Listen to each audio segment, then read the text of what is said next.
Eu tenho o prazer de passar a coordenação dos trabalhos dessa sessão, a penúltima sessão desse primeiro Congresso Brasileiro, ousado congresso, viu, escritor Ivan, presidente da ABI, primeiro congresso, e até agora Deus está ajudando na plenitude daquilo que nós sonhávamos, estamos realizando. Eu passo para o acadêmico Luiz Augusto Hertal coordenar esse trabalho. Ele que é jornalista, editor, tem uma editora, é um apaixonado, um sonhador, acredita no que faz e faz aquilo que acredita. Então eu passo para ele a palavra, Márcia que o diga. Alô, alô. Boa noite a todos. Obrigado, doutor Valdenir de Bragança, quem eu saúdo aqui em nome da mesa, presidente da nossa Academia Fluminense de Letras, gloriosa Academia Fluminense de Letras, que completa 100 anos. É um momento especial da cultura fluminense que nós comemoramos aqui nesse dia 22 de julho de 1917, nascia a Academia Fluminense de Letras, né?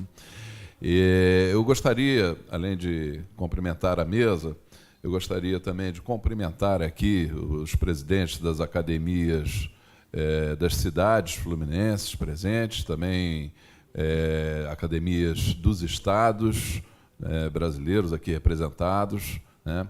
E gostaria também de cumprimentar jornalistas aqui presentes. Temos aqui, que eu consigo identificar, Edgar Fonseca, do Jornal Diz,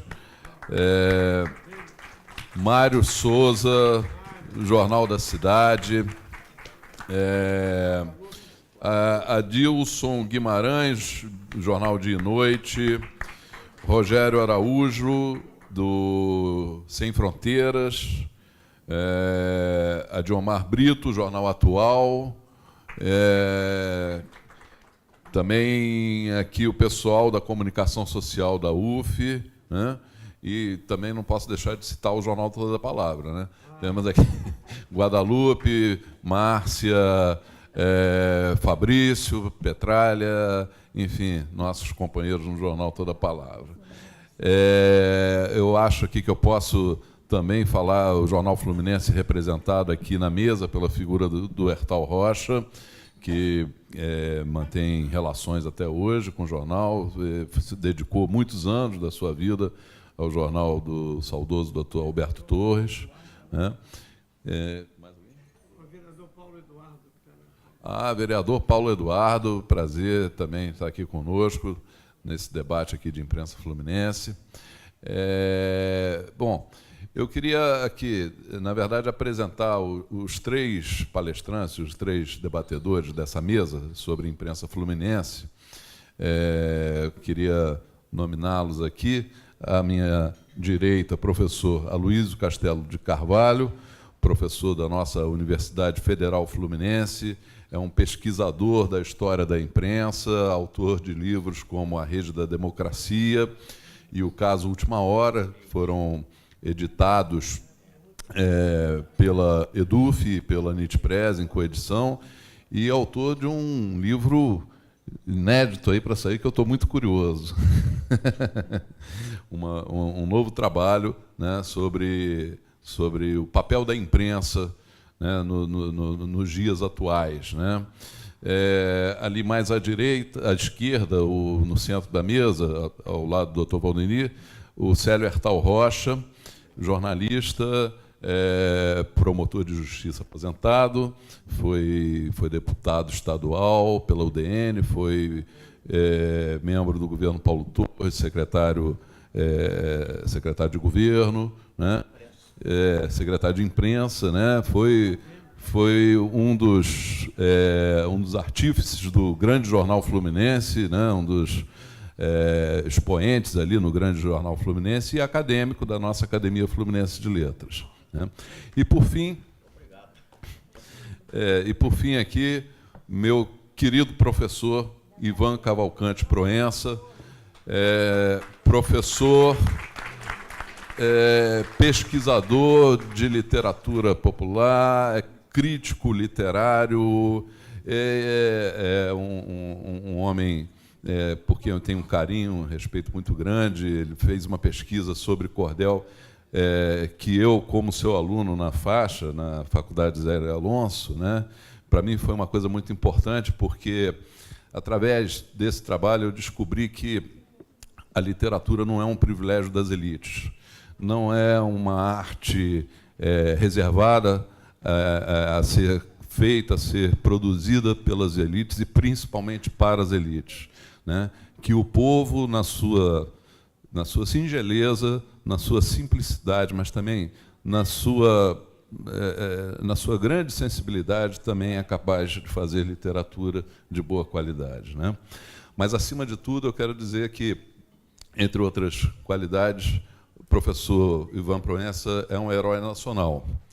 Falo isso não para constrangê-lo, porque eu conheço bem a sua modéstia, apesar de que alguns estão ultimamente mandando a modéstia às favas, né? Mas nós sabemos que o verdadeiro conhecimento, ele não se ensoberbece, né? Não se ufana, porque sabe, na verdade, que ele precisa conquistar cada vez mais conhecimento. Mas falo isso porque eu acredito que esse país precisa conhecer os seus heróis. Esse país tem heróis e precisa conhecer, e a história não nos tem permitido conhecê-los, né? Professor, vou falar aqui muito brevemente um episódio, já que eu estou citando, né, essa sua participação. Em 1964, ele comandava o Regimento dos Dragões da Independência, que ainda tinha sua sede aqui no Rio de Janeiro, no Ministério da Guerra, no Palácio Duque de Caxias, e nos primeiros momentos ali do golpe militar, os estudantes de Direito do CACO estavam cercados por tropas paramilitares, né, movimentos paramilitares, CCC, enfim, o CACO estava em chamas, os estudantes estavam ali expostos e cercados e seriam, na certa, massacrados. O professor Proença liderou a sua tropa, foi até o local para desbaratar esse movimento, movimento assassino que estava para acontecer ali, e salvou centenas de vidas de estudantes naquele momento.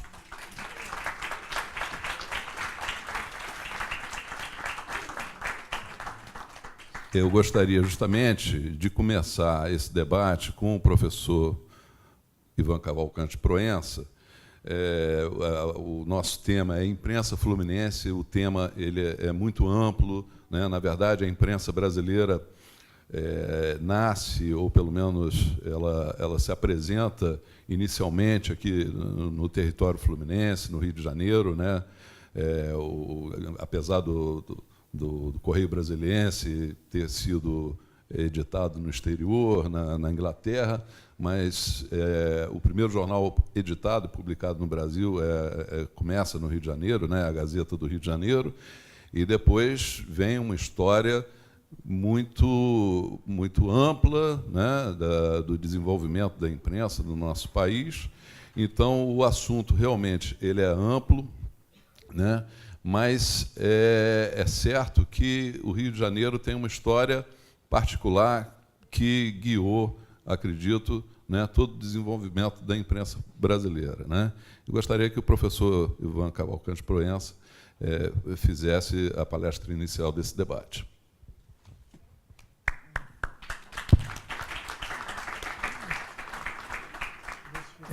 Boa tarde.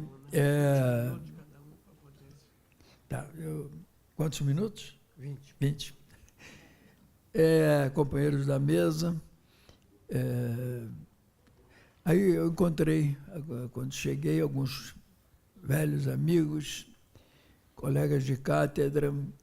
Encontrei Sadi Bianchini, diretor de teatro, poeta. Encontrei Marcela Giannini, atriz, também poeta. Encontrei a professora Dalma Nascimento, não sei se ainda está aí na plateia, né?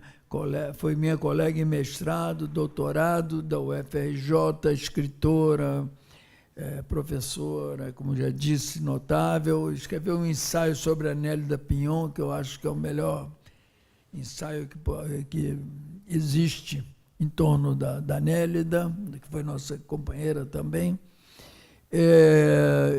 Não posso deixar de citar aqui o Luiz Hertal, porque eu o conheci através do jornal Toda Palavra, que foi um jornal que me impressionou muito quando eu recebi um exemplar. Me impressionou por ser exceção.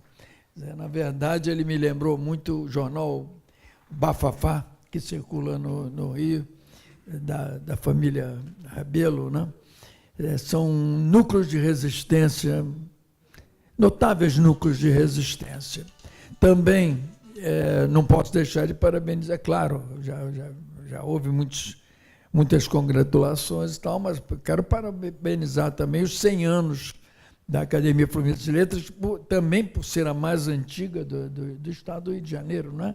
Confere, é a mais antiga do Estado, e essa aproximação, essa tensão estabelecida com as outras academias, tudo isso é muito importante, tão importante quanto o manifesto que está agora surgindo de aproximação também entre os países de língua portuguesa e o manifesto para a ONU no sentido de torná-la uma língua oficial. Quer dizer, nós temos sido, ao longo desse tempo, temos sido os primos pobres das línguas universais, né? O português, de fato, merece agora. E estávamos conversando antes de entrarmos propriamente no tema, e achei muito bom unir o tema imprensa com letras, com literatura, foi uma justa aproximação. Mas nós estávamos conversando ali fora, eu quero pedir a vocês, antes, que me permitam um tom coloquial de conversa assim, muitos de cabelos brancos, muitos senhores, senhoras, eu acho que dá para a gente conversar. Aliás, minhas últimas palestras têm tido esse tom. A semana passada, inclusive, fiz assim, porque eu também não me sentiria muito bem de estar numa solenidade muito austera, muito formal, com esse país que está aí, com tudo que está acontecendo no Brasil. Então, eu queria... Obrigado. Eu queria estar no mundo, né? No mundo brasileiro. Então, vamos conversar. Se houver alguma indignação da minha parte, entendam também, porque seria um desabafo por tudo isso que está aí. Então, nós estávamos conversando lá fora sobre a questão da língua. Eu soube que foi muito valorizado aqui nesse encontro o estudo da língua portuguesa, a preservação da língua, e eu estava dizendo que eu considero que preservar a língua nativa é um ato de identidade cultural e, mais do que isso, é um ato político com P maiúsculo. Porque bem sabemos, ou devemos saber, que quem detém o poder econômico, o país, ou os países, ou os núcleos que detêm o poder econômico, tudo que eles pretendem é esvaziar a cultura do outro. Você esvaziando a cultura do outro, e a língua é um dos fatores de esvaziamento da cultura do outro, você melhora o conquista social, política e economicamente. Então, manter o processo cultural, a identidade é, antes de mais nada, um ato político importantíssimo. E a gente se distrai no dia a dia nosso, não vai aqui nenhuma crítica pessoal, longe de mim, mas só constatar, nós temos aqui um convite de recepção no documento que eu recebi, com Welcome Coffee. E temos um intervalo chamado Coffee Break, e por isso só faltou o café da manhã chamar Breakfast. Então, nós mesmos temos... Pois é, nada, isso é o Welcome Coffee, está aqui no documento que eu... Então, nós mesmos nos distraímos, né, ao longo da nossa coisa, dos nossos encontros e tal, e ficamos assim automatizados com essa. Então, a nossa conversa, estou complementando agora aquela que nós tivemos ali fora. Tudo assim, num diálogo simples e tranquilo. Bom, a primeira aproximação que eu faço dos temas seria esse tema da academia como preservação do patrimônio cultural e a imprensa. Ora, eu vou dizer com muita franqueza, não uma lealdade entre nós aqui na apreciação de academias.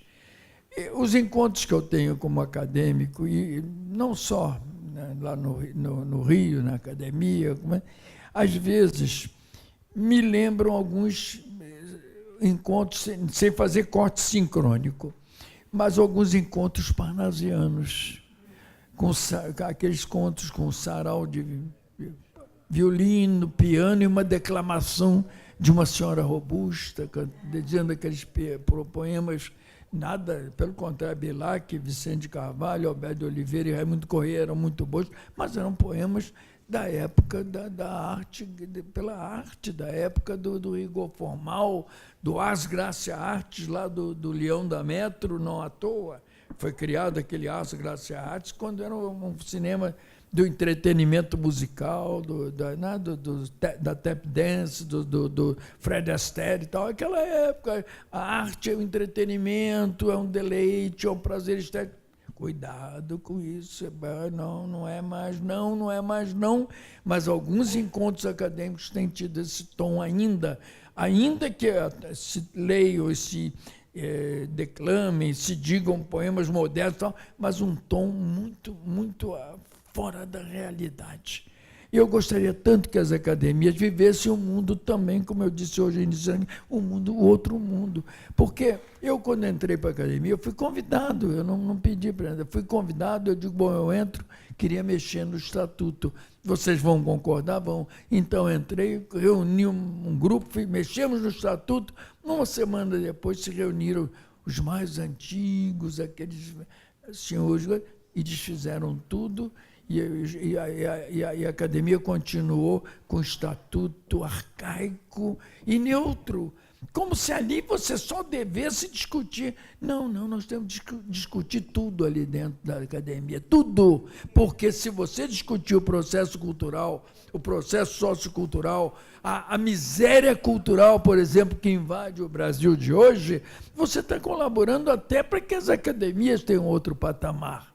Se você ampliar o seu leque de discussões, mas não pode, o estatuto não permite, é como se, aí, repito, vivêssemos um outro universo, um outro mundo. Isso eu gostaria de deixar essa sugestão no sentido de que os regimentos internos e as propostas e todo os estatutos também que existem, fossem mais flexíveis e permitissem debates mais amplos, em benefício exatamente das próprias academias. Por exemplo, vamos falar da imprensa, a ABI. A ABI acabou de receber do ilegítimo presidente do Brasil de hoje, o ilegítimo presidente Temer. Aliás, eu fico meio assim, achando fora Temer, eu acho pouco fora Temer. Hoje tem que ser fora a maioria dos deputados, fora a maioria dos senadores e fora a maioria do STF também. Então, a ABI foi a minha ABI foi agraciada com o seguinte: perdão de todas as dívidas anteriores, e isenção de todos os tributos agora da ABI. Bom, é isso que eu vou falar agora. Se tiver paciência, ainda vai me ouvir mais. E quem também ficou isento de... A ABI, até o seguinte, sabe, ela não resistiria muito tempo, mesmo porque está muito mal, está numa situação difícil. Mas quem foi que acompanhou Quem foi a companhia da ABI, que esse ilegítimo presidente também liberou dívidas e liberou de tributos, liberou de tudo, a Academia Brasileira de Letras.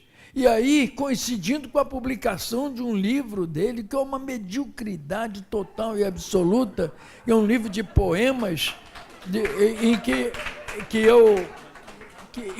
a mim me coube fazer a crítica e foi distribuída na academia também. Nesse momento, quer dizer, você vê, une uma coisa a outra, né, o livro, a ambição, o fato também de a Academia Brasileira de Letras ter deixado de ser de letras há muito tempo. Ela acolheu durante 21 anos malditos da ditadura, e de uma ditadura braba, né? Muito bom. Pior, se fosse falar no assunto pessoal, então foram 21 anos muito difíceis. E aquele ato que foi citado aqui não fez mais do que minha obrigação, e fiquei surpreso até quando ele me falou, o Luiz Hertal me falou que ia tocar nesse assunto. Aquilo passou. Agora, de qualquer forma, durante os 21 anos, a Academia Brasileira de Letras não se manifestou, não se pronunciou em relação a escritores, intelectuais e todos que foram perseguidos e sofreram horrores no processo ditatorial. Por quê? E com isso ela foi agraciada, recebeu 1000 benesses na época. Isso consta de um livro do Fernando Jorge, associado a um jornalista que é o Geraldo Pereira, de São Paulo, um livro notável, mostrando todos os benefícios que a Academia de Letras recebeu por essa sua suposta isenção diante das barbaridades que se cometiam na época. Então, quando vejo aqui academias, patrimônio cultural só existe com liberdade total e num país livre e democrático. Então, acho que a academia, esse tema, a gente une com a imprensa, a ABI, a Academia Brasileira de Letras e a HGB. Sabe o que é a HGB? Instituto Histórico e Geográfico do Brasileiro? No prédio em cujo terceiro andar funcionam todas as academias. É um prédio de academias, né, do terceiro andar, também recebeu essa isenção. Vocês vão vendo essa coisa incrível, né? Essa suposta coincidência de isenções no momento em que nós estamos nesse contexto socioeconômico, acontecem esses atos. O outro item que eu também li e que vou unir com essa questão da imprensa, vou ser rápido, não vou cumprir o prazo, é a questão do ensino universitário daqui e ética. Eu não sei bem o que quer dizer esse tema, assim, e também eu deveria ter estado presente se eu quisesse, então, também. Mas uma coisa que é preciso declarar aqui, em função dessa coisa da imprensa e de universidade. Eu lecionei por mais de 40 anos na Faculdade de Comunicação, formando jornalistas. E vocês sabem, nos últimos anos, o que estava vingando entre os estudantes, influenciados por essa coisa, inclusive estudantes, quer dizer, os jovens, né? É muito difícil a gente dizer isso, porque a juventude sempre representou uma esperança para todos nós, é uma esperança. E agora há não sei se vocês têm notado na chamada grande imprensa, uma tentativa de achar que o jovem, o jovem é coisa, rebeldia de jovem, rotular o jovem como impetuoso por ser jovem, rebelde, depois passa, ele vai se aburguesar depois, deixa a juventude e tal, ele vai ser bem comportado. Isso é maldade.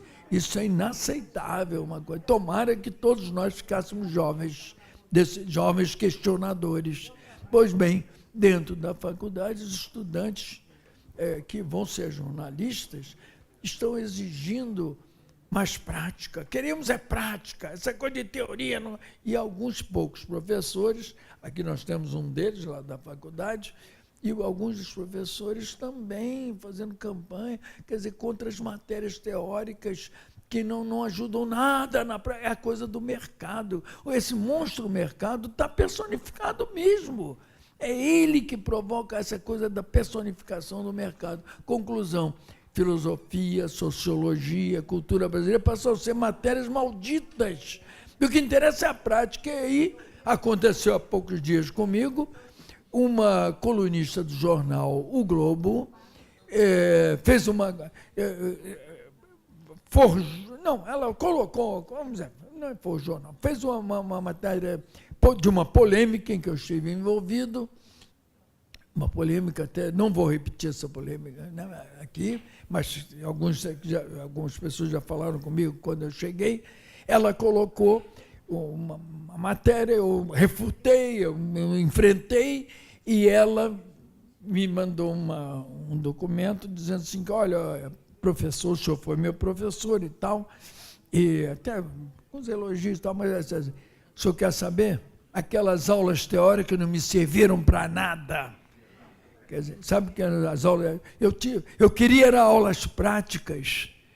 Eu digo, bom, onde você está certo, olha onde você está. O que você queria era uma formação em que você se auto-justificasse com a velha máxima, manda quem pode, a velha máxima feia, manda quem pode, obedece quem tem juízo. O que você quer é servir bem ao patrão, quer dizer, é ser fiel.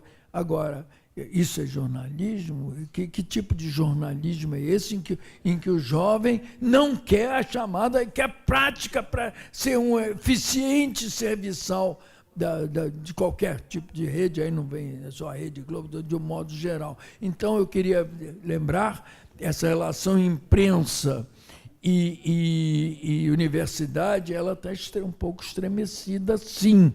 E vou mais além. No debate que nós fizemos com jornalistas sobre imprensa, sobre matérias em geral de jornalismo, um dos mais importantes colunistas do mesmo jornal, que é uma coluna social, mas com muita amplitude, muito lida, ele, em dado momento, virou para mim e disse, na frente de estudantes, professores, o Ivan, como eu critiquei algumas coisas, ele disse, o Ivan está querendo tirar o leite das minhas crianças, quer que eu me demita. Não, eu não queria que ele se demitisse. Agora, há uma coisa assim, não me venha com essa de que eu sou profissional, e ali eu sou um profissional, eu tenho que cumprir, sabe o que é? O uso do cachimbo faz a boca torta. Alguns desses jornalistas, se eu vou dizer aqui com toda clareza, eles acabam ficando mais realistas do que o rei, fazendo matérias que agradam ao chefão, porque a ideologia do jornal, aqui entre nós, é a ideologia do patrão.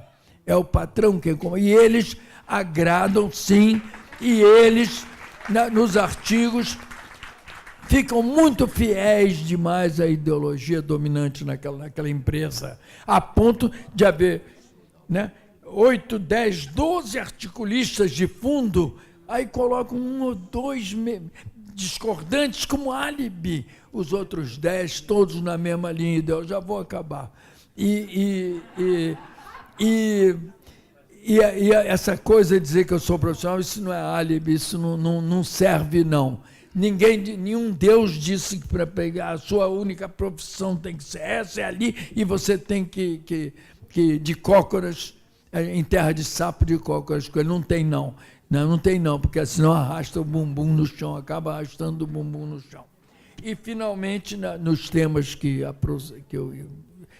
em torno dos quais estabeleci essa tensão, letras e imprensa, nós temos aqui o papel da imprensa fluminense, que seria o tema básico, a diretriz, pelo menos da minha fala. Olha,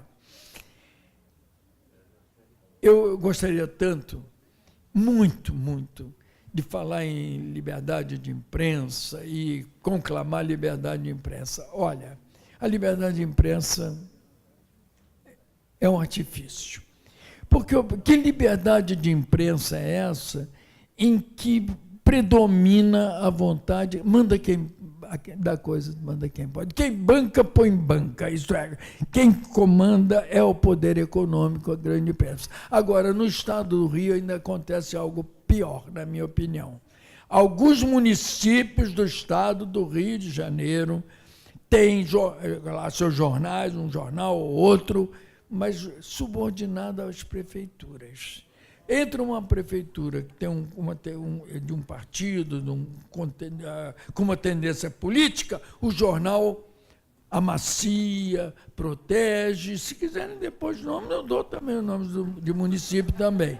Amacia, fica lá. Aí muda o governo, o que entra persegue o jornal já, ao invés de ser semanal, passa a ser mensal e depois trimestral, porque já não tem. E aí pode acabar. Pode até acabar. Essa subordinação é melancólica, no mínimo melancólica. Como pode a imprensa, é Fluminense, a imprensa Fluminense, Estado do Rio, né? O teu jornal, por exemplo, por isso que ele me deixou muito feliz de encontrar um jornal assim, resistente e com personalidade. Então, muda. Aí, o jornal, como está acontecendo num município, começa a se aproximar palidamente, homeopaticamente, do novo quadro político dominante. Então, isso é muito, muito triste. Agora, também, aí vocês me perguntam, e qual é a solução? Não sei. Só um país que tenha outra, que mude o país. Isso é uma consequência. A sociedade é uma só. Se mudar o contexto sociopolítico, mudar toda uma estrutura, e nós estamos aqui para isso, eu acho que isso virá no bojo também, mas também ajuda um pouquinho. Tem um pouquinho de coragem, arrisca um pouquinho, ajuda um pouco a transformar, não é esperar que aconteça, né? E eu vou também encerrando aqui, né, vou até falar, mas o professor começa a falar, eu vou encerrar, vou dizer o seguinte. Tudo isso parece encerrar um contexto nihilista, um contexto, né, assim, bastante para baixo e tal. Não é, não. Eu acho que nós temos que manter a esperança de qualquer maneira. Não uma esperança, temos que manter uma esperança, não a esperança meio com aquele sentido antigo de utopia, aquele sentido meio pasárgada, meio aquela coisa bom, a gente mantém, sabe que não vai, não. Isso sempre foi assim, há de ser, não sempre foi assim, nem há de ser, não. E a gente, essa esperança que eu falo, é esperança com ação. Com ação. Nós temos que manter essa esperança, sim, com ação.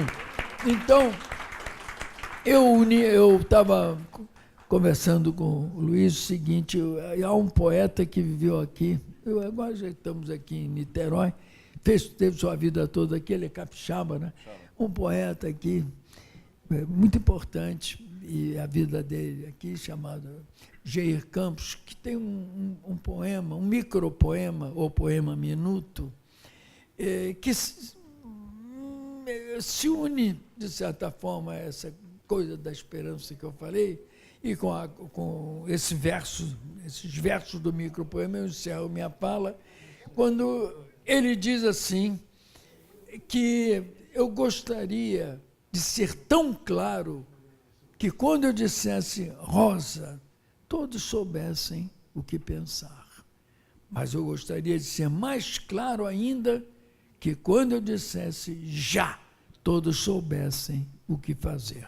Muito obrigado.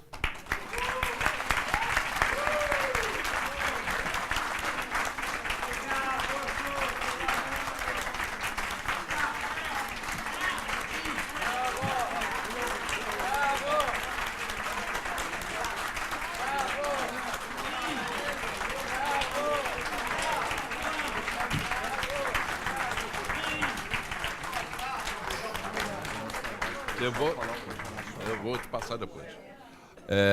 Obrigado, professor Ivan Proença. Eu vou confessar para vocês uma coisa. Eu estava com saudade dessas aulas de indignação, dessas aulas de rebeldia que eu tive há 30 anos atrás. Estava saudoso dessas aulas, professor. Bom, eu quero passar aqui agora ao professor Aloysio Castelo de Carvalho. Aliás, gostaria de anunciar aqui a presença do professor Aníbal Bragança, diretor da EDUF, né, que foi autor, editor os livros do professor Aloysio, né, e vou passar a palavra ao Aloysio, que tem um trabalho importante sobre o papel da imprensa e, mais especificamente, sobre o papel da imprensa do Estado do Rio de Janeiro e do Rio de Janeiro, né, nas últimas décadas da história política do país. Boa tarde. Gostaria de agradecer o convite para participar aqui do debate sobre a imprensa fluminense. Vou colocar algumas questões, algumas reflexões sobre o papel da imprensa, né? Reflexões que surgiram através da minha pesquisa, né, sobre o papel da imprensa. Eu vou ler um pequeno texto aqui, né? É difícil falar e discutir depois de tantas palmas assim, ainda mais que o meu discurso é um discurso mais acadêmico, né? Mas eu espero que vocês entendam, e eu vou ser breve. Eu vou ler um texto que é um texto pequeno, que eu escrevi essa semana para esse debate aqui. Vou falar de três momentos, né? 3 momentos políticos que têm pontos em comuns no que diz respeito ao papel da imprensa, o papel que a imprensa vem desempenhando no nosso processo político. É o momento do golpe contra Vargas, em 54, do golpe contra Goulart, em 64, e agora um outro momento também muito parecido na minha interpretação, que foi o golpe contra o governo Dilma, né? Então, são 3 momentos que, na minha interpretação, têm pontos em comum sobre o papel da imprensa, né? Aliás, só desviando um pouco a questão e resgatando um pouco o que o professor Proença falou sobre a questão da liberdade de imprensa, né? Ou sobre a esperança, eu acredito que a nossa esperança também está na criação de uma nova imprensa, de uma imprensa crítica, numa imprensa voltada para os interesses populares. E nós temos exemplos disso, que é o caso do jornal Última Hora, né? Que foi um jornal que definia liberdade de imprensa, né? A partir do momento que a vontade popular se expressasse também, e não só a vontade do dono do jornal, né? Não só a vontade ou os interesses das elites, né? Então, acho que o jornal Última Hora, que foi um jornal muito combatido, e que acabou servindo de instrumento para as elites para poder derrubar Vargas, é uma referência importante para a gente, né? Então, quais seriam aí os pontos em comum, né? Os pontos em comuns desses 3 momentos históricos, né? Seria a formação de uma aliança editorial entre representantes da imprensa, né? No sentido de promover uma oposição que acabou resultando em golpes de Estado, né? Então, veja bem, a imprensa ela não atuou de forma isolada, né? Ela atuou constituindo aí uma aliança política, né? Uma aliança com fins políticos, né? Então, no caso do golpe contra o governo Dilma, aí, partindo aqui do momento atual, eu volto para trás, vou falar de 64 e vou falar de 54, né? Então, no caso do golpe contra o governo Dilma Rousseff, em abril de 2016, essa aliança editorial, né, que eu chamo de aliança editorial com fins políticos, ou aliança editorial golpista, né, ela foi liderada por uma imprensa ligada, sobretudo por uma imprensa ligada às organizações Globo, né, a TV Globo e o Jornal Globo, né. E o que caracterizou, né, a atuação dessa aliança editorial, né, que teve as organizações Globo à frente, né? A atuação da imprensa de oposição deu-se, sobretudo, em torno da construção de um discurso anticorrupção. Esse é o eixo, né? para a gente poder entender o momento hoje. É esse discurso anticorrupção que também existiu no governo Vargas, né? Envolvendo a questão do jornal Última Hora, né? Então, não se compreende o golpe de abril de 2016 contra o governo Dilma sem a reflexão sobre esse discurso anticorrupção, né? Que foi usado de modo seletivo, né? Inicialmente contra os partidos trabalhadores. Agora nós estamos vivendo um outro momento. Houve um descontrole desse discurso anticorrupção, porque antes era só em relação ao Partido dos Trabalhadores, né? Agora já envolve muito mais o PMDB, o PSDB, o PP e todos os outros, né? Então, mas naquele momento, para depor o governo Dilma, né, esse discurso anticorrupção é que está na origem desse golpe de abril de 2016, que procurou atingir principalmente o Partido dos Trabalhadores e seus líderes, no caso, Lula e Dilma, né?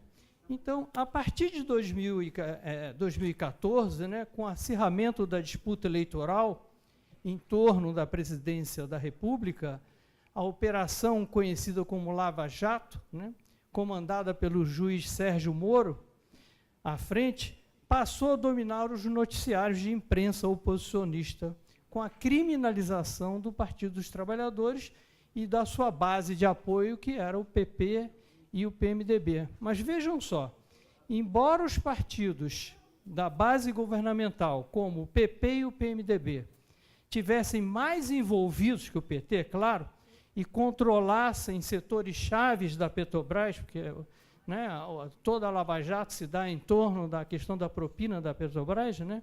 Então, embora esses dois partidos, PP e PMDB, tivessem mais envolvidos, foi o Partido dos Trabalhadores que surgiu como um exemplo, né, de se fazer uma forma corrompida de política.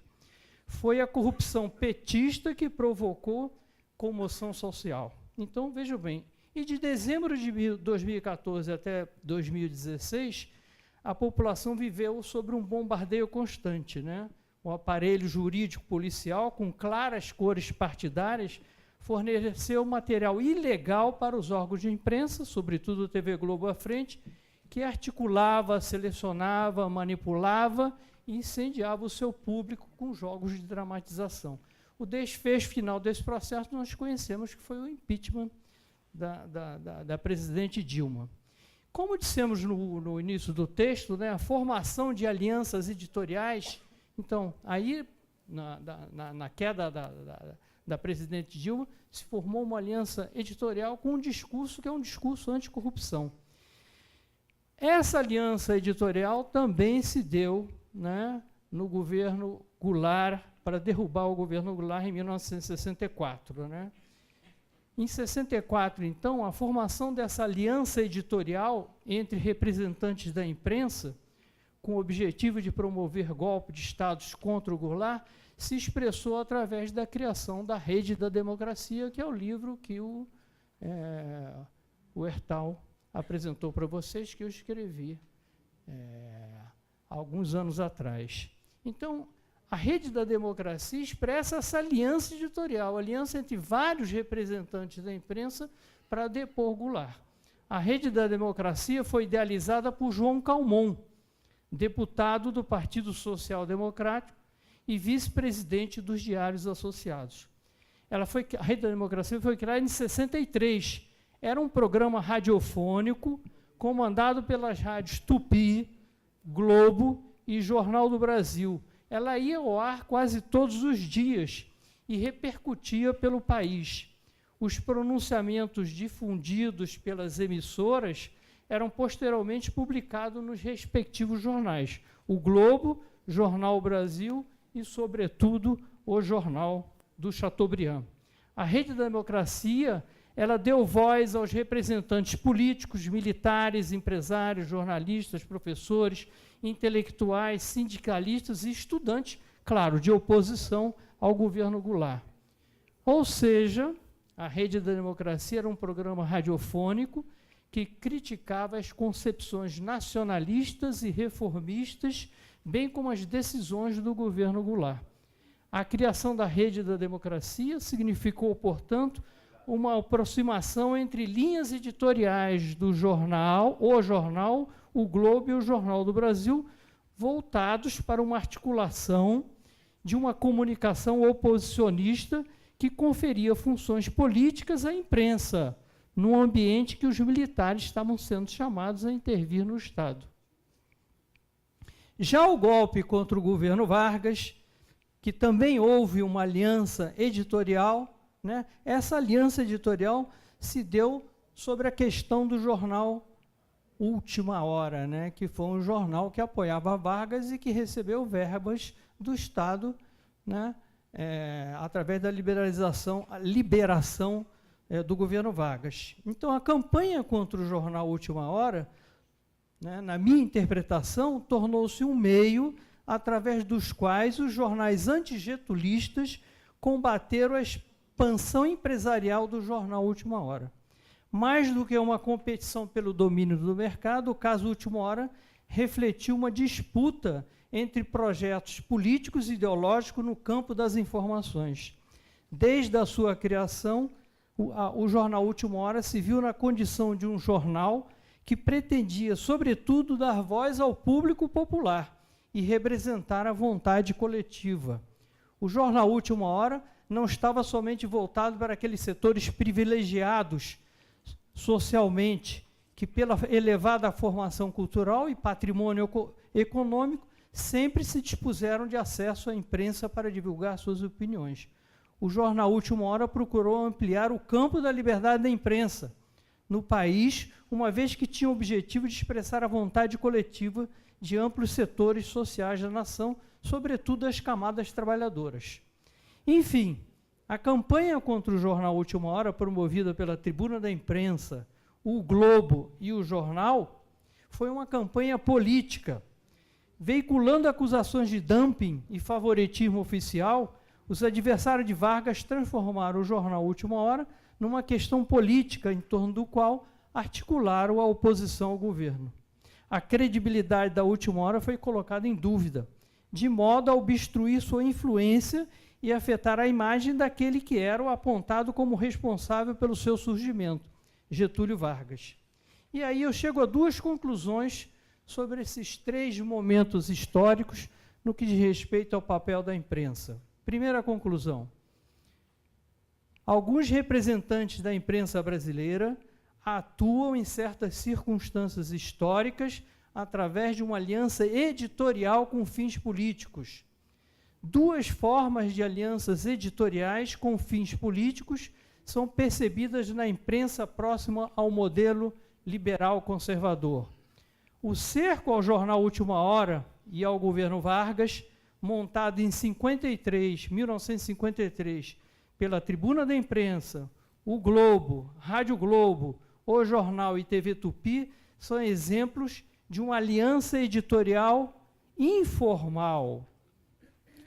Assim também são compreendidas as atuações de diversos representantes da imprensa, liderados pela TV Globo, voltados para a oposição e para o golpe contra o governo Dilma em abril de 2016. Então, tanto em Vargas, na época de Vargas, quanto na época, agora, no golpe contra o governo Dilma, na minha interpretação, houve uma aliança editorial com fins políticos, mas de forma informal. Já a Rede da Democracia, criada em 63, para pedir a intervenção militar no governo Goulart, é um exemplo de aliança editorial formal, constituída por centenas de emissoras no país, sobretudo pelas rádios Tupi, Globo e Jornal do Brasil, além dos jornais O Globo, o Jornal e o Jornal do Brasil. A segunda conclusão: os discursos anticorrupção, construídos pelos representantes da imprensa liberal conservadora nos governos Vargas e Dilma, e o discurso anticomunista formulado no governo Goulart, tinham claros objetivos políticos. Os discursos dos representantes da imprensa liberal conservadoras, que só enxergam virtudes no mercado capitalista, procuraram desestabilizar esses governos que foram eleitos democraticamente, identificados com programas em defesa dos interesses populares. Os governos Vargas, Goulart e Dilma simbolizavam os compromissos com esses ideais de igualdade e justiça social. Esses governos, Vargas, Goulart e Dilma, acreditavam que a conquista dos direitos de cidadania das massas populares pressupõe não só uma participação e representação nos centros decisórios, mas também resulta de uma ação de um Estado responsável, comprometido com políticas que promovam justiça social, de modo a conter as desigualdades criadas pela ordem social capitalista. Muito obrigado pela atenção.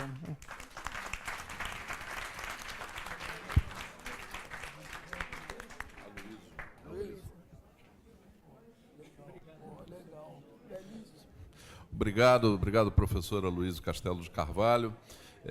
Eu queria dizer aqui que, embora o tema, né, dessa mesa seja imprensa fluminense, nós não podemos tratar do papel da imprensa fluminense sem levar em consideração a sua importância nacional, né? O quanto que a imprensa sediada aqui no território fluminense, no estado do Rio de Janeiro, ela tem impactado os destinos do nosso país, né? A mídia do estado do Rio é uma mídia poderosa, né?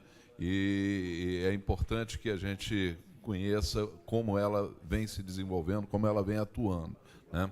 Agora, nós temos aqui também, né, nós estamos aqui na capital histórica do estado do Rio de Janeiro, a poucos metros, né, poucas centenas de metros aqui do Palácio do Ingá, que foi a sede do governo fluminense durante muitos anos, né, durante mais de 100 anos, né, e o velho estado do Rio, a nossa velha província fluminense, também teve um papel destacado, né, na história da imprensa brasileira. Hoje, o jornal Fluminense, aqui da nossa cidade, né, me parece que é o segundo mais antigo do Brasil em atuação, não é verdade? Terceiro. Há pouco tempo, nós tínhamos ainda também em atividade o Monitor Campista, também era um dos mais antigos do país, terceiro também do Brasil. Pois é, parou infelizmente de circular a coisa de 1 ou 2 anos nesse desmonte aí dos diários associados, né? Do que sobrou dos diários associados. Dos diários associados é uma lástima realmente, né? Um jornal com essa história ter parado de circular. Mas agora eu vou passar a palavra para o Célio Artal Rocha, né, que teve uma vivência muito grande no âmbito da imprensa fluminense do velho estado do Rio de Janeiro, da nossa velha província.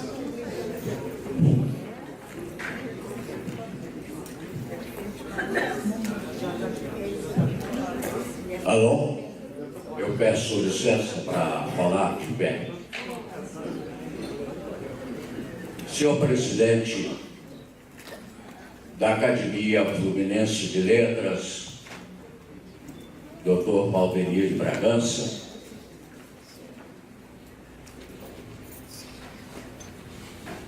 excelentíssimo senhor presidente da Academia Paranaense de Letras, Dr. Hernani Buchmann, a quem eu saúdo os demais membros da mesa. Álvaro Moreira, certa vez, disse: as amargas não. Mas eu peço licença à ilustre plateia, a quem eu saúdo neste instante, a todos os presentes, para recordar que na lição magnífica de vida que nos deu nesta manhã a professora e educadora Luzia de Maria, eu vou repetir esta lição no início das minhas palavras. Luzia disse, logo no início, é lamentável, mas Niterói perdeu, nos últimos anos, 12 livrarias. Eu falei comigo mesmo, será possível que nós perdemos 12 livrarias? Ela me confirmou, realmente. Vou me cingir a dizer também que na imprensa de Niterói temos as nossas amargas. Mas eu quero dizer àqueles que me distinguem com a sua atenção neste momento, que nós estamos aqui reunidos num grande evento para a formação de uma federação de academias de letras do Brasil. Nós temos aqui pessoas de todos os quadrantes do Brasil e de todos os municípios do estado do Rio. E esta entidade, que completa 100 anos, está acima de todas as correntes políticas. Está acima de todas as correntes políticas. Aqui tem gente que pensa de todas as maneiras. E essa é a liberdade que temos no país. Cada um pensa como quiser. E nós estamos aqui num congresso literário. Bom, eu quero dizer o seguinte, as amargas, eu vou me cingir a 3 acontecimentos da imprensa de Niterói que eu vivi. Nos meus quase 50 anos de imprensa fluminense. Niterói, na década de 60, tinha 6 jornais diários. 6. Quais são? Quais eram? O mais antigo, o Fluminense. Depois, o Estado. Depois, Diário do Povo. Depois, Diário do Comércio. Depois, Diário Fluminense. E a Tribuna, que hoje é dirigida pelo jornalista Jordão Amora. Eram 6. Hoje, temos apenas 2. O Fluminense e a Tribuna. Bom, ao Fluminense, o fato que eu vou narrar para vocês, falarei daqui a pouco. Vou falar do grande jornal Fluminense. Alguns se lembram desse nome, Grande Jornal Fluminense, mas muitos não se lembram, e eu vou, neste momento, dizer a vocês que foi um grande passo na imprensa fluminense. O jornalista João Batista da Costa, nascido em Pádua, no distrito de Paraíso do Tobias, que hoje pertence a Miracema, porque Pádua, Miracema foi subtraído do território de Pádua, teve uma feliz ideia. Qual foi essa ideia? É o seguinte, a televisão estava engatinhando. Estava dando os seus primeiros passos. Era quase experimental. Os jornais escritos não chegavam ao interior. A minha terra, Bom Jardim, tinha alguns assinantes dos jornais da época, Correio da Manhã. O Globo não chegava lá, que era vespertino na época. O Jornal do Brasil, Jornal do Comércio, mas poucos. E alguns poucos iam ao trem para comprar. João Batista da Costa era repórter, era jornalista dos Diários Associados. E ele teve uma ideia salutar.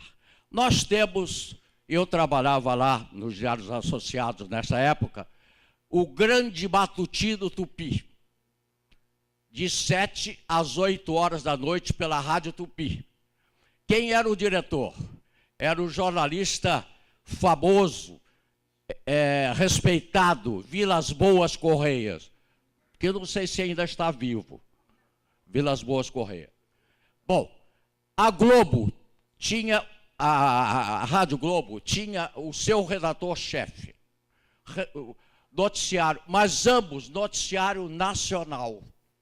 Então, João Batista da Costa bolou: por que nós não vamos fazer um jornal para o estado do Rio? Então, foi a Rádio Tamoio, contratou a Rádio Tamoio, que na época era onda média com 25 kW, mas tinha duas emissoras de ondas curtas, ZYC8 e ZYC9, que cobriam todo o Brasil. Esse jornal, que eu trabalhei nele, que eu fui apresentador e fui responsável pela mesa redonda, tinha noticiário do governo, noticiário da Assembleia Legislativa, notícias políticas, notícias diversas, notícia dos municípios. Bom, tinha um representante em cada município para mandar as notícias fresquinhas. Agora, eu quero dizer a vocês o seguinte: o Palácio do Ingá, sede do governo, mandava para nós no jornal, na Rua José Clemente 41, segundo andar, a cópia dos atos oficiais que iam para o Diário Oficial. E nós, às 7 horas da manhã, transmitíamos ao vivo, porque naquela época não havia gravação, ao vivo, as notícias do governador. O governador do estado assinou os seguintes atos hoje: nomeando a professora tal, nomeando o subdelegado do distrito tal, fulano tal. Então, no interior, o jornal tinha tão grande credibilidade que a pessoa dizia: fui nomeado, porque já deu no Grande Jornal Fluminense. Mas acontecia um problema sério. O dia que faltava luz, nós noticiávamos antes da publicação do coisa. Bom, então eu vou dizer o seguinte, eu vou dizer um fato que eu vivi no Grande Jornal Fluminense e outro no Fluminense. No Grande Jornal Fluminense foi o seguinte: o jornal era de 7 às 8. Nessa época, tinha saído da Tamoio e já estava na Rádio Jornal do Brasil, com 50 kW da antena, quer dizer, cobrindo todo o Brasil. Não havia ponte. E o jornal era feito ao vivo. Eu levava o jornal daqui de Niterói, porque eu sempre morei em Niterói. Pegava o jornal da redação às 6 horas da manhã e levava para o Rio. Bom, eu soube que ia haver uma greve dos marítimos naquela época. Eram os carreteiros, né? Que tinham a concessão. Eles recebiam poupudas verbas do governo federal e se enriqueceram. Né? Bom, eu soube que ia haver uma greve. Então, naquele dia, eu e o Wilson Kleber, que era o outro locutor, éramos 2 locutores, 2 apresentadores, e o Wilson Kleber, meu pranteado amigo, meu saudoso amigo de Rio Bonito, excelente locutor, falou: vamos às 5 horas da manhã, porque se houver greve da lancha, como é que nós vamos para o Rio? Não há condição. Fomos às 5 horas da manhã, já tinha uma filazinha, e a Marinha tinha posto 3 avisos para transportar o pessoal. Acontece o seguinte: nós atravessamos nesses avisos e estávamos pressentindo que às 8 horas da manhã, quando o pessoal que trabalhava no Rio quisesse ir de Niterói para o Rio, ia dar confusão. Não deu outra. Começou a juntar gente assim. O que houve?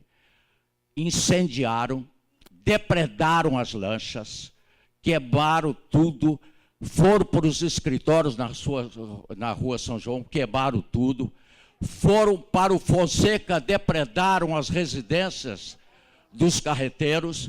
Eu vivi isso tudo, eu participei disso tudo. era repórter, apresentador e repórter do grande jornal Fluminense.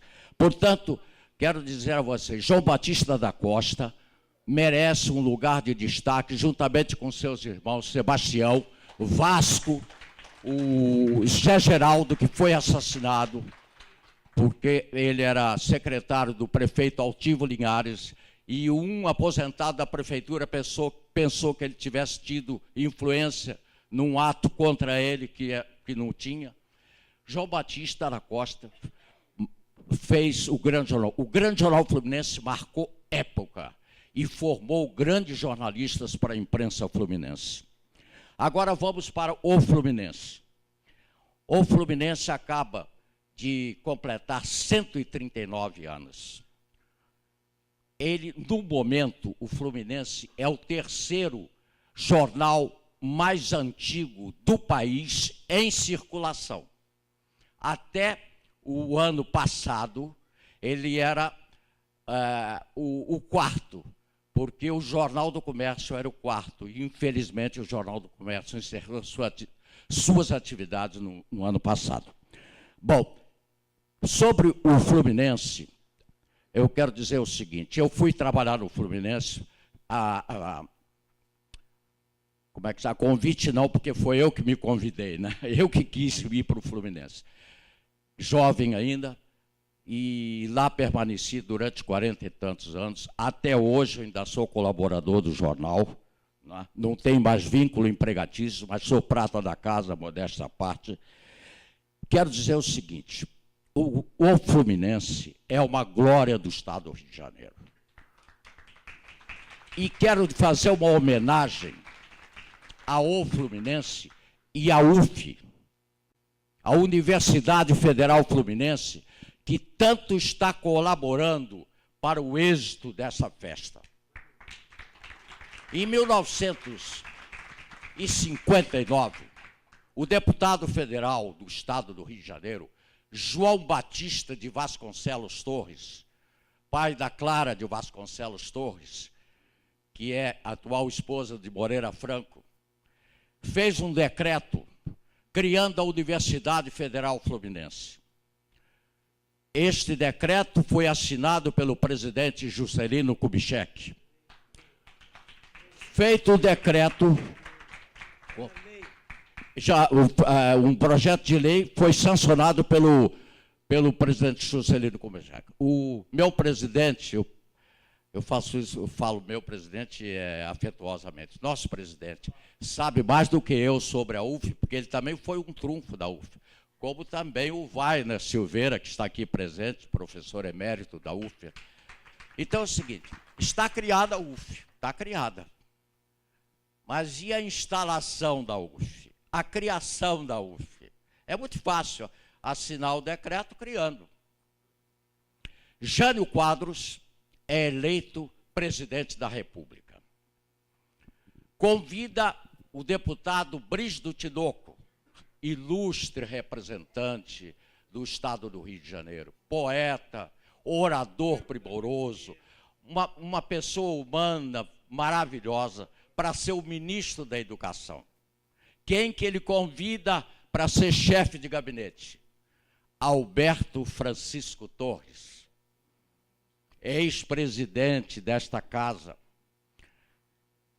ex-diretor durante muitos anos do Fluminense, político dos mais sérios, dos mais acatados, político que praticava realmente a ética, irmão do governador Paulo Torres, que eu tive a honra no regime militar de ser chefe do serviço de imprensa do Palácio, que foi um governo também que muito realizou pelo Estado do Rio, irmão de Alberto Torres. Mas vamos falar da UF, porque a Academia Fluminense de Letras deve muito para o êxito, para o sucesso deste empreendimento ousado, não só a UF, mas deve também ao prefeito atual, Rodrigo Neves, ao Marcos Gomes, secretário de Cultura. Por quê? Porque Valdemir está fazendo com a sua equipe um congresso sem a academia ter um tostão no orçamento e não ter um tostão em caixa, dando esse exemplo de dinamismo, de ousadia, de amor à pátria, de amor ao Brasil, de amor ao Estado do Rio. Bom, então, Jânio Quadros, presidente da República. O Príncipe do Tinoco diz: Alberto, temos que instalar a UF o quanto antes. Eu acho que o Brígido estava tendo uma premonição. Nós, espiritualistas, nós acreditamos nisso. Ele acho que teve uma premonição. Vamos instalar a UF o quanto antes. Começaram a instalar a UF. 7 meses depois, foi 25 de agosto, dia do soldado, Jânio renuncia e Brígido deixa o ministério. Mas a UF já estava instalada, já tinha comprado algumas sedes. Portanto, e o Fluminense foi um baluarte nesta campanha da UF. Portanto, os meus aplausos a essa trajetória. Para terminar, eu quero dizer o seguinte. Como? Nós estamos aqui, é porque o Haddad é tão nosso, ele faz parte da nossa academia, que às vezes a gente esquece que ele é o representante do Ministério da Cultura e que tem ajudado muito. Ele representa o Estado do Rio e Espírito Santo no Ministério da Cultura. E ele está sempre conosco aqui, a gente até esquece que ele ajudou muito e continua ajudando. Bom, para terminar é o seguinte, é uma glória para o Estado do Rio ter um jornal como o Fluminense, o terceiro mais antigo, né? E acho que eu quero terminar dizendo o seguinte, que há uma luta velada entre o Ministério Público e a imprensa. Quem seria o quarto poder? O Ministério Público ou a imprensa? Na minha opinião, acho que os dois são o quarto poder. Tanto o Ministério Público como a imprensa. Porque o poder de influência deles é muito grande. Muito grande. Graças ao Ministério Público, graças ao Judiciário que nós temos atualmente, a Procuradoria da República, todo o país está sendo passado a limpo. A corrupção nós esperamos que seja varrida deste país. Tá? E a imprensa, o Judiciário e o Ministério Público, cabe este papel relevante, passar a limpo este país. Nós precisamos de um país novo, um país em que haja mais justiça, um país que não haja 14 milhões de desempregados, fora os informais. Mais justiça social, mais ética. Aliás, educação, cultura e ética. Luzia, você está aí? Aprendi muito com você hoje. Gostei. Eu vou terminar com uma frase sua, Luzia. Em homenagem a você e à UF e aos coisas. Olha, só a informação não basta. É preciso conhecimento. A internet dá informação, mas o livro e a imprensa dão o conhecimento. Estou certo? Foi isso mesmo que você transmitiu? Foi, né? Mais ou menos. Bom. E outra coisa que você disse, antes de dominar a internet, é preciso dominar a leitura. Precisamos de muita leitura. Domício Proença, aliás, o presidente da academia, disse que nós dedicamos só 6 minutos. O brasileiro só dedica 6 minutos por dia à leitura, é muito pouco.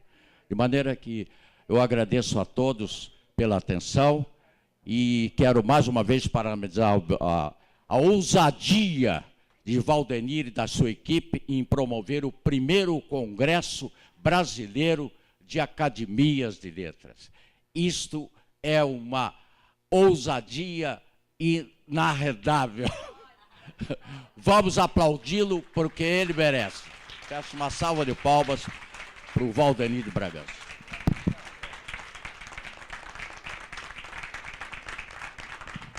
Esse menino foi meu colega de ginásio. de 1943. A senhora não tinha nascido ainda, nós já éramos amigos em 1943. Ele escrevendo sobre a queima do café, imagina, naquela região, na época de Getúlio, queimando o café, para poder valorizar o café, queimava o café. Mas muito obrigado.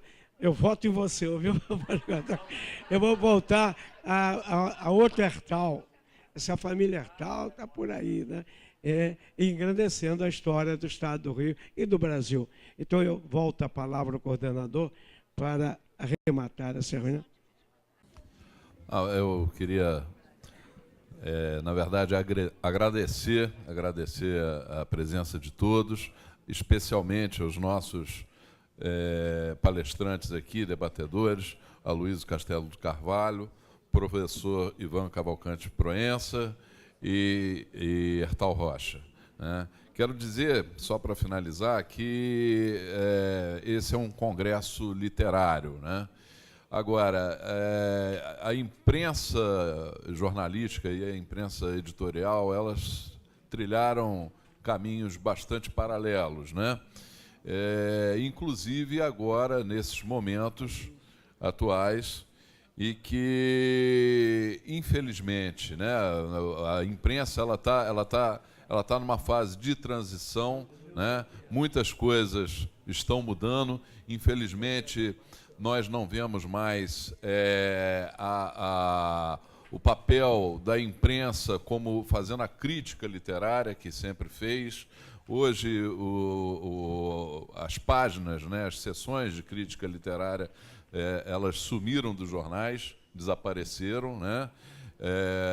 Os próprios jornais que se dedicavam à crítica. Aqui em Niterói nós tivemos o Letras Fluminenses, né?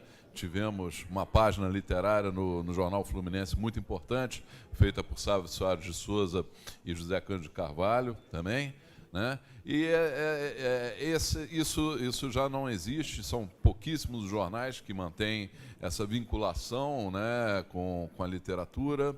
Agora, isso tudo faz parte de uma grande mudança. Nós sabemos que a crítica literária está indo para a internet, como os próprios jornais estão indo muito para a internet, né? Mas algumas coisas ainda estão assim muito vagas, como, por exemplo, na internet, aonde estão os grandes críticos, né? Hoje nós vemos qualquer menina de 15 anos fazendo crítica literária porque gosta, né, de literatura, né? Mas nós estamos assim num momento sem referências, perdendo aquelas referências da crítica literária, né? O professor Ivan conhece muito bem, ele tem um curso de formação literária de mais de 40 anos, bastante respeitado, e sabe disso, né? Então, são os novos desafios que nós vivemos, né? Eu acho que aqui tem vários jornalistas, vários representantes de jornais. Niterói sempre teve uma imprensa alternativa muito ativa, muito vibrante, né? E eu acho que cabe a nós, né, enquanto jornalistas, procurar restabelecer e procurar preservar essa vinculação, né? A imprensa jornalística deve manter essa sua vinculação com a imprensa editorial, né? Eu acho que é uma mensagem que eu acho que a gente pode deixar aqui no encerramento dessa mesa. Mais uma vez, muito obrigado. Dr. Valdenir Bragança, quero voltar a palavra ao senhor. Eu passo para o jornalista e acadêmico Luiz Augusto Hertal um certificado junto com os agradecimentos, tá bem? E os outros certificados do Hertal Rocha, do acadêmico. Minhas amigas, meus irmãos, somente um minuto, queria dizer que o memorial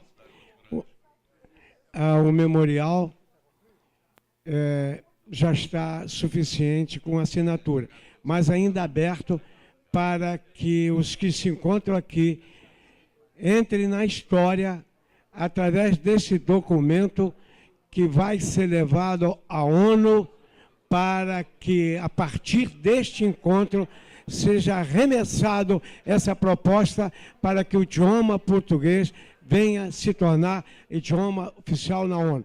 Quem ainda não assinou, gentileza, vir até a mesa, colocar a sua assinatura.